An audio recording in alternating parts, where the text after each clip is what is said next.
Greetings. It is so wonderful to see people like you all after such a long time of virtual existence. Thank you TEDxYouth at LuckyIS for inviting me on this platform to share my changes of life in the new normal era, and that is exactly what I'm going to discuss today with all of you. I was 11 back at that time, and then came this huge virus that killed millions. Nothing lost except some precious belongings that meant the world to me. I lost a lot of family, but most of all, I lost my grandfather. He was a nice person who died because he couldn't get enough oxygen to breathe. We had a special relationship where the birds could be airplanes and the flowers could be little children dancing around. The instant he passed away, I knew that I had to do something to carry on this beautiful imagination of his. I wondered, is there a way I could help save the environment of his dreams and provide the people with oxygen? It dawned upon me that there was. The depleting health of the environment could well be saved by planting trees, and my ship was sailed. I was out to find better opportunities where I could plant trees at large scales to impact the environment and people. But that, without experience, is not easy. Without knowing this, I started planting 10 to 15 trees every day at the Mehrauli-Badarpur Road in Delhi. Trying incessantly for a few months, I felt hopeless. What could I, a little girl, do with 100 trees for the people? The truth was that I could not. What I learned at this point was that you cannot execute a big task with only a strong spirit, as that would make you give the world around you faulty promises for execution. For implementation of big ideas, you would need to have a set plan along with the positive attitude to be open towards newer, unexpected opportunities. Hi, I'm Aarna Wadhawan, Ambassador of the World Environment Council and Ambassador for Water for Sampurna.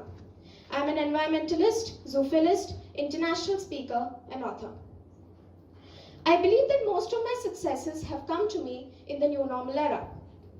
Although this era has mostly been traumatic for me, however, it gave me a new hope, a strength to contribute my part towards saving the environment. All of us were in the first wave when my family was under the pure suppression of this virus. My grandfather experienced chest pain and was taken to the hospital. But the hospitals were nothing but grounds of death. Every second person there must have been infected. People couldn't even find grounds for cremation. It turned out that he needed a stent in his body because he had a blockage in the coronary artery, which was done immediately. But such operations were expensive, and everybody was experiencing massive pay cuts. He did come back from the hospital for recovery, but not in a very good condition. 2 days later, he fell on the floor, unconscious.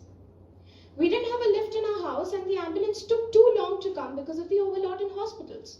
So we had to pick him up by his arms and legs and put him in the car. And this was not a sight of him I had ever seen before. Once he went there, he was diagnosed COVID positive. We knew that through the hospitals, we would have gotten it too. As we got ourselves tested, we found out that everybody in my family was positive, except me. Meanwhile, we got the news that my grandfather was on the ventilator, turning purple by the minute, and he died. So to keep me safe, I was sent to my aunt's house for a month. Could you imagine a little child staying away from a family for a month? Well, I couldn't. I cried every night, but what was anyone to do? Finally, after a long span of a month, I was back, but someone wasn't. But life goes on, and we don't have a choice. So I decided to take these events in the most positive direction I could have and start my journey. You know, somebody said, change is inevitable, and some changes transform life. This change of mindset of mine gave me a sense of purpose. And personally, I feel brand new. This new confidence I've possessed recently is making me even more efficient towards the work that I do, which requires a big sense of responsibility. I feel that what I was when I started my journey is much different from what I am standing in front of you all. After I had planted about 365 trees at the Mehrauli-Badarpur Road, I got the honor of being appreciated by a member of the Indian Parliament, Mr. Ramesh Bidhuri. I felt liberated I felt the very importance of my efforts. After progressing an important deal in my journey, I now wanted to implement the scale of large impact that I had been planning for a long time. To get this support, I started the Youth Environmentalist Club, where me and my team could execute large-scale plantations and help our surroundings manifolds. After all, thousands of hands can create better impact than just two. As the founder and president of the club, it was my responsibility to find more and more dedicated people to fulfill the duties they have towards saving the environment. After striving, I think we've been doing pretty well. I, along with my environmentalist army, have planted 6,500 trees in India and across the world.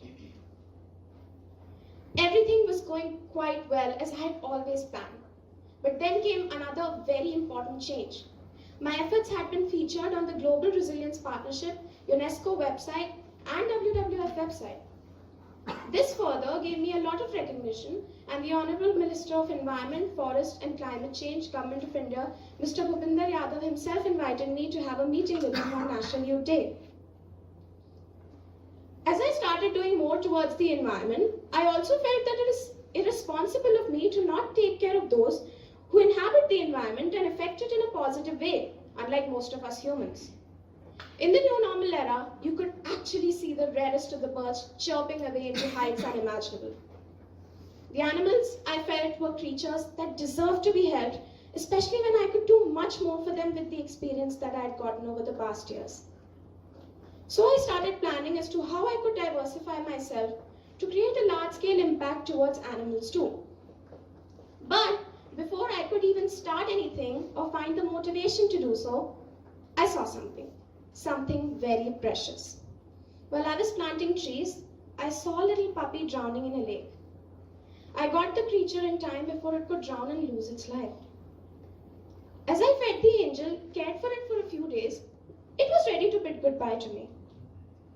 Although I got him adopted to a good home, something changed. The incident of the little puppy inspired me to do more and more towards animals side by side.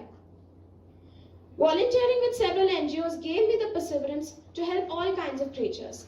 And after all this went on for a long time, PETA India recognized and awarded me with the Kind Student Award 2021.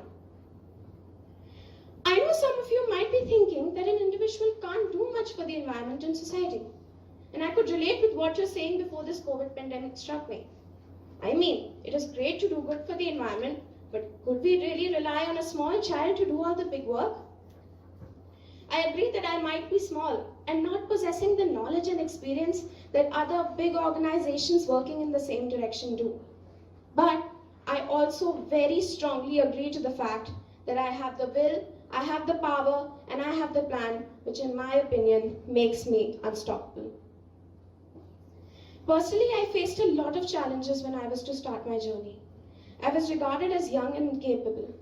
But now I can proudly say that those who had such a perception have been proven wrong, and I work much beyond their imaginations. By telling you this tale of mine aims to give you the takeaway of perseverance, that of self-belief, and that you can do much when you believe in yourself and neglect what negative comments people around you give you. Being 13 years old and frankly very enthusiastic, I've diversified into various fields such as inventing, writing, speaking, and many others. Another very interesting invention I created in the new normal era was the solar-powered UV lamp. I went to a district hospital and heard many doctors and patients stating that due to improper sanitation, many of the patients experienced various health problems, and in the worst of the cases, people even experienced death. That is how I came up with the idea, why do I not create something that provides clean, portable, and readily available sanitation to the people in operation theatres? That is how I created this wonderful invention, which I was also able to provide to many, which also got me the honor to be the Earth Prize Scholar 2022. At last, providing my part to save the environment, the people, and the animals has been giving me ever-widening zeal, which has become the sole objective of my life. Who is there to thank you, may I ask? Well, I would like to thank my parents, my friends, my supporters, and of course, the new normal era.